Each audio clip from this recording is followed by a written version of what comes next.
Hey hi people welcome to Gulte pro. నా పేరు రామ్ వెంకట్ శ్రీకర్. ఇప్పుడే నాగబంధం మూవీ చూసొస్తున్నాను. ఈ సినిమా బేసికల్లీ ఈరోజు సాటర్డే, నిన్న ఫ్రైడేనే చూడాలన్నమాట.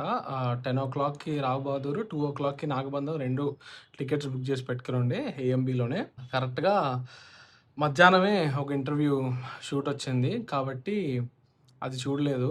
ఈ రోజు బుక్ చేసుకున్నా. సో నా బాధ ఏంటంటే ఒక్కసారి కాదు, 2 సార్లు కొన్నాను నేను ఈ టికెట్ సినిమాకి. నాకు ఒక గర్వం ఉంటుంది. ఎంత బ్యాడ్ సినిమా అయినా కూడా just another bad film, what is the big deal about it. I got used to it. ఒకప్పుడు చాలా కోపం వచ్చేది, ఒకప్పుడు అనిపించేది ఏదో ఒకటి. ఈ మధ్య పెద్దగా ఏమీ అనిపించట్లా. ఏముందిలే పాపం, జస్ట్ అనదర్ బ్యాడ్ ఫిల్మ్ కదా, పెద్ద క్రైమ్ ఏం కాదు అనే ఫీలింగ్లో ఉంటా. టాలరెన్స్ పెరిగిపోయిందని నాకు కొంచెం గర్వం అనమాట, that I can handle anything అని. కానీ ఇలా అనుకున్న ప్రతిసారి ఏదో ఒక సినిమా వస్తుంది. థియేటర్ నుంచి లాస్ట్ వాకౌట్ చేసిన cinema, if I remember correctly, Martin అనుకుంటా, 2024లో కన్నడ సినిమా. అది వల్ల కాలేదు. ఇది పుష్ చేసింది ఈ సినిమా కూడా. చాలా పుష్ చేసింది. చెప్తున్నా కదా, ఫస్ట్ హాఫ్ వరకు కూడా ఓకే, భరించేసేయచ్చు. ఫస్ట్ హాఫ్ వరకు కూడా ఎటెళ్తుంది సినిమా, ఏంటి పాయింట్, గోల్ ఏంటి అనేది క్లియర్‌గా కనిపిస్తుంటది. సెకండ్ హాఫ్‌లో ఒక ఫ్లాష్ బ్యాక్ ఒకటి స్టార్ట్ అవుతది. ఆహ్, అంటే అప్పటి వరకు అప్పటి వరకు టెర్రిబుల్‌గా, బ్యాడ్‌గా ఉన్నది అన్‌బేరబుల్ అయిపోద్ది దాని తర్వాత.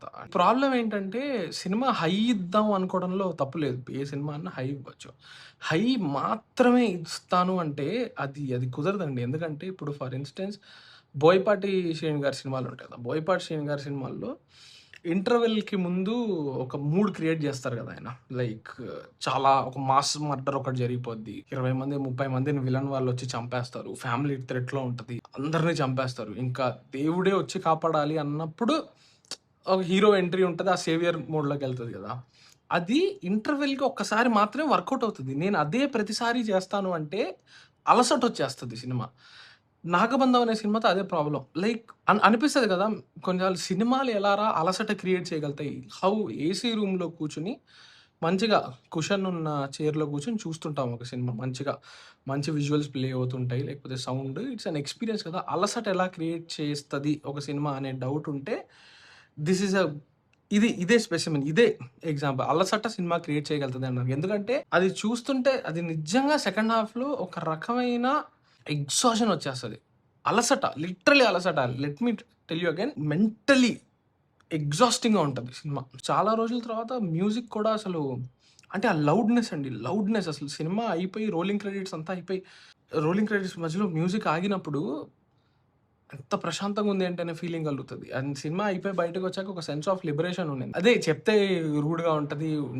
కష్టపడ్డాం అంటారు. ఎఫర్ట్ పెట్టాము. చాలా కష్టపడి తీసాం. చాలా చాలా మనీ పెట్టారు. అది క్లియర్‌గా కనిపిస్తుంది. చాలా సీన్స్‌లో ఎక్స్‌పెన్సివ్‌గా ఉంది. ఆ ఫ్రేమ్స్ అన్నీ అయి కనిపిస్తున్నాయి కానీ, అండ్ విజువల్స్ కూడా అంటారు కదా! యాక్చువల్లీ ఆర్ట్ వర్క్ కానియండి, దాన్ని లైట్ చేసిన విధానం కానియండి, చాలా సీన్స్‌లో చూడడానికి చాలా బావుంది. ఖచ్చితంగా చెప్తున్నా. బిగ్ స్క్రీన్ మీద దోస్ విజువల్స్, ఆ సెటప్ అదంతా చూడ్డానికి బావుంది. కానీ, ఆ మంచి సెటప్‌లో జరిగే సీన్‌లు అసలు వల్ల గావు.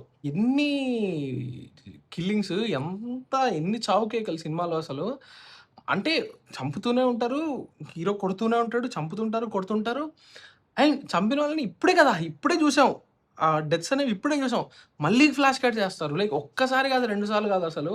చాలా రోజుల తర్వాత జెన్యూన్‌గానే ఒక సినిమా వల్ల కాలేదు. ఆర్ట్ వర్క్ అదంతా ఓకే, బానే ఉన్నప్పటికీ ఏఐని వాడారండి అసలు. మామూలు వాడకం కాదది. ప్రతి చోట ఇంపార్టెంట్ బిట్స్‌లో గూడా, లైక్ మేజర్ మూమెంట్ ఒకటి ఏదైతే వాళ్ళు అనుకున్నారో అక్కడ గూడా సింపుల్‌గా ఏఐ వాడేసేయడం. ఇంకా ఆడియన్స్ ఏమనుకున్నారో, ఇంకా అది ఏం లేదు. పాయింట్‌లెస్, మాట్లాడి వేస్ట్. ఆడియన్స్ తర్వాత అంత అబ్యూజ్ అయింది ఈ సినిమా వల్ల ఏఐయే. సినిమా మొత్తంలో నాకు ఒక్క సీన్ నచ్చింది. ఒక్క సీను. యాక్చువల్లీ ఒకే ఒక్క సీను.